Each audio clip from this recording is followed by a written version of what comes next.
You noted that one of the witnesses used a Rolling Stones lyric, so I'm going to use one. Oh, a storm is threatening my very life today. If I don't get some shelter, I'm going to fade away. So I'm going to ask one question about shelter and one question about storms. So on the shelter question, I'd sort of like to address to Professor Keyes and Mr. Shigalian. I'm not thinking about climate models in this hearing. I've certainly thought about them in other hearings. I'm just thinking about the experience of Virginians who are trying to get homeowners insurance or flood insurance and what I hear from them. And I think that's the data that this hearing really is digging into. Let's talk a little bit about what that means if somebody's home is uninsurable. For most Americans, middle-class Americans, their home is their principal source of wealth. It's their most significant asset. It is the asset whose appreciation and value also is often the beginning of a family being able to, over generations, amass more and more wealth. So let's focus on that. If you live in an area where suddenly you can't get insurance, or when you're trying to sell your home and realize that wealth, purchasers are reticent to purchase because they have a hard time getting insurance. What does that do to families in these areas? And we have them in Virginia too, Portsmouth and the Hampton Roads area. Mr. Shigalian, if you could go first. Yes, so,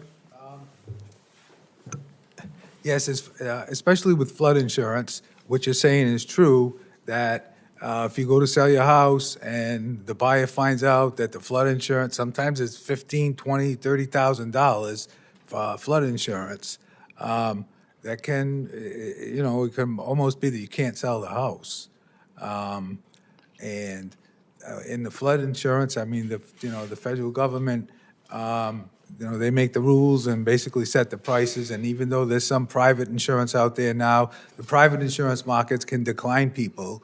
So that, that can be another problem. It's not a relief valve for everybody. So either you might not be able to sell your house, or you may have to sell it at a really significant discount because of the flood insurance cost. The buyer, is not going to be willing to pay the same price if they know they're going to pay, a lot of money for flood insurance. There are neighborhoods in the Hampton Roads area, Virginia, Portsmouth, for example, beautiful historic neighborhoods where flooding used to be very rare and it's now quite common.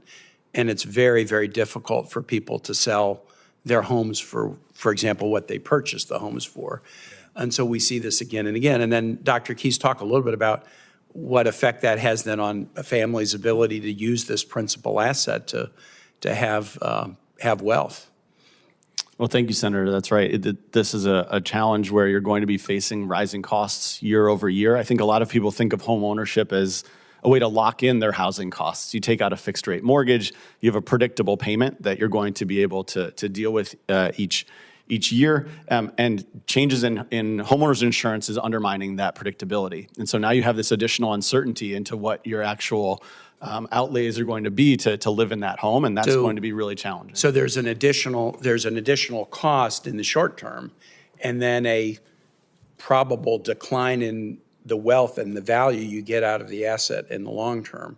Let me switch to asking about storms. We're working on a supplemental bill today to deal with natural emergencies. Actually, the bill is now what I would call a real disaster supplemental. A lot of it is about the natural disaster, Hurricane Helene and others, but some of it is about a predicted man-made disaster, namely, if tariffs are put in place, people will get hit so badly that we've had to put money into the disaster bill to compensate for the predictable man-made disaster of a Trump tariff policy, which I think is interesting. So this disaster bill has grown in scope to encompass both natural and man-made disasters. But look, Hurricane Helene in particular hit Southwest Virginia, Appalachian Virginia very hard. And I've been there to see the damage to homes, to businesses, to national parks and forests, which kind of drive economic activity, to infrastructure like roads washed out.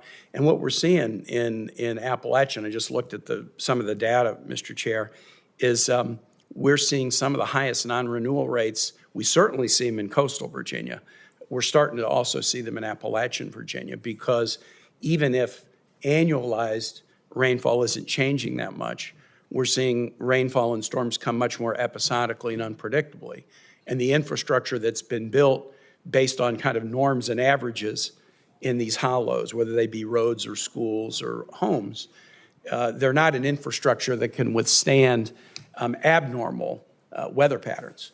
And so we're seeing significant effects, and then that is also, at least there appears to be some correlation. I don't know that I know enough about the report yet to talk about causation, but we're starting to see non-renewal rates tick up in Appalachia as well.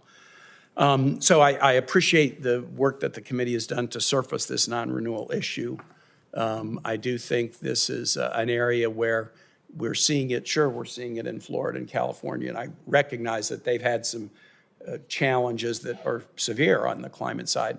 We're starting to see it in Rhode Island. We're starting to see it in Virginia, including in places in Virginia where we wouldn't have predicted 10 years ago. I appreciate the committee for holding this hearing.